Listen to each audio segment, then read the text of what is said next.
So are you happy with the work you're doing? Yes. In whichever organization you are you guys happy? Do you think anything could be done better in your org? Yes. Do you really want to be part of a winning team? Which are the winning teams? Google? Apple? Do you guys want to be part of it? So what works better? Why are certain teams winning and certain teams are not? And what do you guys think? Is a team really stronger than an individual?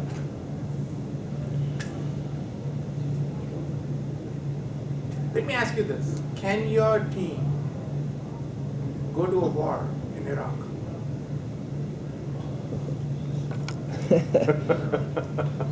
How nicely you guys are coordinated. Can you guys do it? Those are the things that really I started thinking upon. I felt something was really wrong. And I read this article, and I'm trying to bring those thoughts, which are really very personal to me, on what really is a team. What is a real team? And I was really trying to find out what is a real team. What is the difference between a team, let's call it a fake team, and a real team?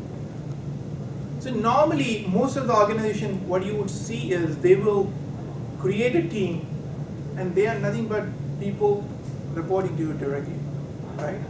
And that's the normal form. Most of you would have been aware of it, right? There's a boss, maybe you're managing a team.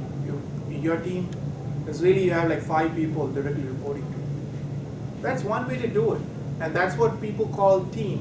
However, that's not a team. That's more of a group.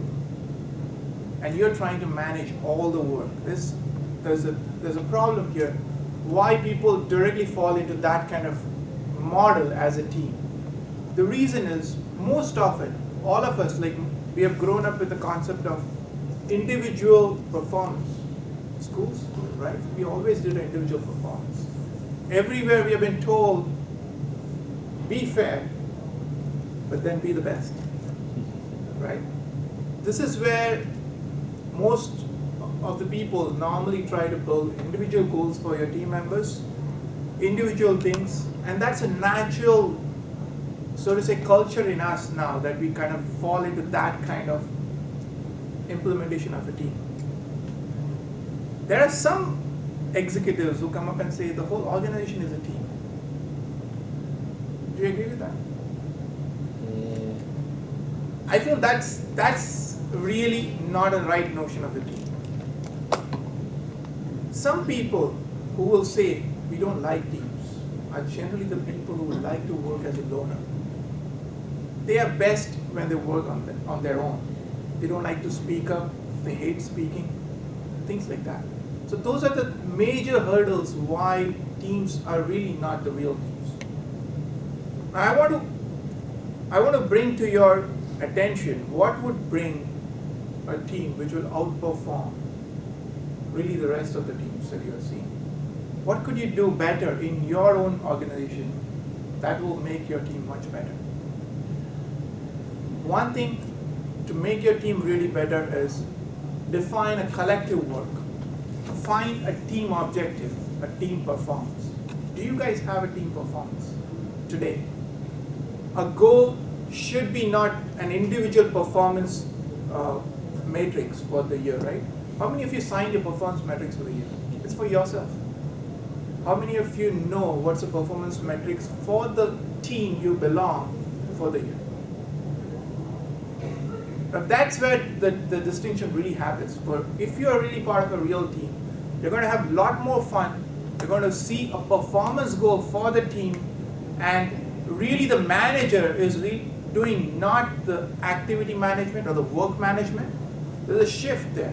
The team is really taking care of the performance goal, and what the manager is really doing is figuring out who can do what. Really defining the role of a person rather than managing the work. So if you see he is doing better with presentation and not this, or he's doing better with research and not something else, you analyze those things and assign roles. That's where a real team's management comes into play. The team really works together. The research has been shown, there are a lot of organizations that have been analyzed, and many successful organizations, we have seen that when you implement some teams like this, it's actually much more productivity. The teams are more coherent, they are like more aware of each other. There's a team pressure of performance. Really, you would do much better because you want to make sure your colleagues look at you in a better way. So that's why you do better. Pretty much like in schools, right? You always do better because you want to look better. So in teams, in real teams, this is what happens. And there are real examples. Google really inculcates this kind of culture, wherein it's a whole culture that's top down in your team that you want to bring in. And I want to basically show you the beauty of this kind of culture, right? You would really look at, there is no job insecurity in that model. People are not hiding knowledge. In the other model, in the fake team model, a lot of times you'll see people are hiding information because they want job security. They want nobody else to take up their job. So they'll keep things to themselves. But in the real team model, because there is really a collective goal and collective teamwork, there is really no scare of losing a job. Everything happens is going to happen to the whole team. So you're much more stronger, much more performing. That's the beauty of a real team.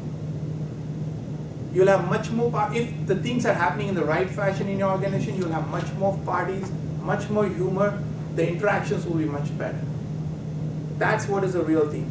I want you to understand this clearly, what makes a better team. Wherever you are, if you want to reap the benefits of the real team, make sure you start where you are today. In the circle of your influence, make sure you make this aware to your circle of influence, right? To your boss if possible. If not, at least to your subordinates, make sure you can go ahead and implement this kind of team, which is self-reliant, having a goal, it moves on its own. Thank you.